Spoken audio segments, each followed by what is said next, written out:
Hey everybody! Welcome to the very first installment of This Week in Thrifting. We're going to do some thrifting, we're going to buy some cool things, and then we're going to research them on WorthPoint to see if we can figure out what they might be worth. So let's go thrifting! I always love to start my thrifting trip in the housewares section because all of these shelves are always jam-packed with heaven knows what. And even on a single shelf, you've just got rows and rows of stuff to go through. So there's a lot to explore and you really never know what you're gonna find. Now, right off the bat, this particular piece of pottery really caught my eye. It looks at first glance to be a piece of Unikat Polish pottery. And I recognized it because I actually have a piece of this type of Polish pottery at my house. I have a couple pieces actually. So I decided to take a closer look. One of the first things that I do when I see an interesting item at the thrift store is turn it over and see if there is a mark. Now it looks like there could be a mark under there, but it is covered by the price tag. And I don't think the store employees would really appreciate it if I just stood here picking off the price tag. So I'm gonna go ahead and buy this item. It's not too expensive, just a couple bucks. And then I can take it home and do a little bit more research. Plus, since I already have a genuine piece of this type of Polish pottery at home, we can do a really fun side-by-side comparison and see just how similar or dissimilar these items are. Okay, now that I'm at home, let's go ahead and take a closer look at this item. Again, at first glance, it has a lot of the elements that you would look for if you're on the prowl for Polish pottery. These types of colors, the floral design, that blue at the top. So all of that's pretty promising. Let's go ahead and turn it over. Now that I've got that price tag off, we can take a closer look at the mark on the bottom. The fact that there is a mark is always a good sign.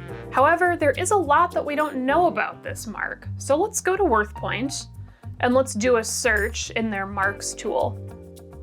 Here's the home page. I'm gonna go to the marks tool. I'm just gonna type in Polish pottery and do a search.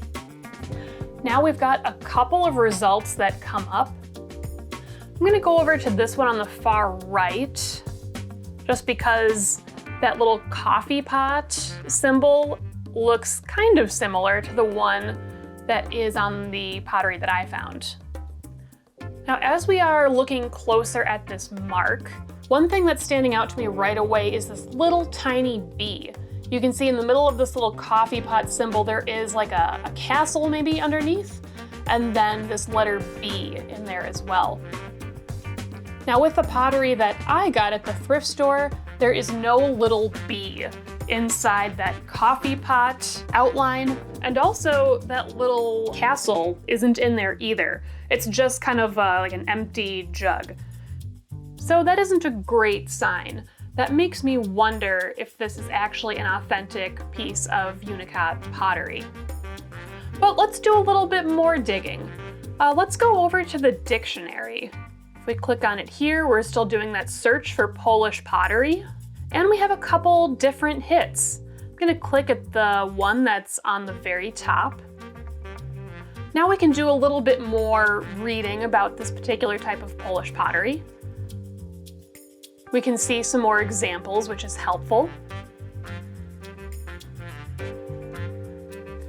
Now, if we read all the way to the bottom, we can see that this mark is supposed to be a little bit more complicated if it's an authentic mark. There's the Unikat label, there's the handmade in Poland, and those are both on the thrifted pottery, but there are other things that the mark is missing. There's supposed to be a pattern number, the signature of the pattern designer, and then the initials of the painter. And those elements are all missing from the pottery from the thrift store. There is that AW on the bottom of it, but that looks very different from the initials that are on these other marks. And again, we're missing that little castle and the bee that are supposed to be inside of that little coffee pot symbol.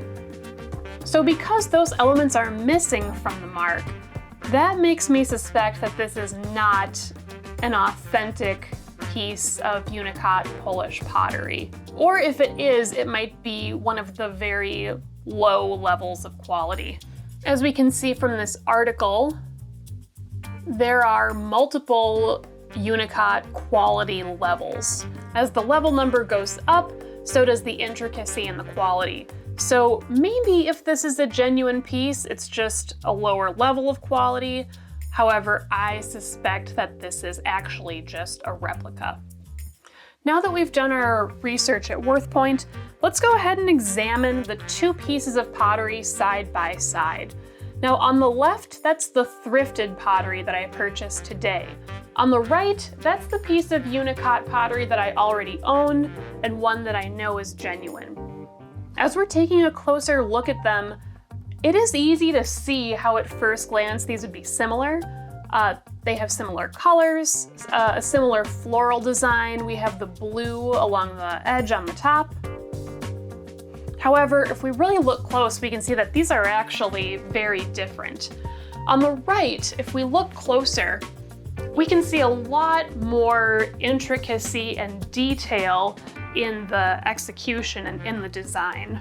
The flower shapes are a little more complicated. We have these leaves, and the leaves even have these little veins in them. We have this beautiful hummingbird and all of the detail that's on that. And just look at these brush strokes. They are very fine, very thin, very detailed. And even along the top, there's an additional kind of green plant pattern that's at the top and the bottom. On the thrifted pottery, we can see that it's just a much simpler piece. We have these kind of generic tulip shapes that are here, which are kind of fun, but they are not nearly as detailed as the leaves and the floral designs on the right. We also have this very simple kind of daisy shape along the top. And even though this is a fun piece, there's just not nearly as much detail, not nearly as intricate as the piece on the right. And that kind of reinforces my suspicion that this is not an authentic Unikat piece. The more I look at these two, the more different they seem.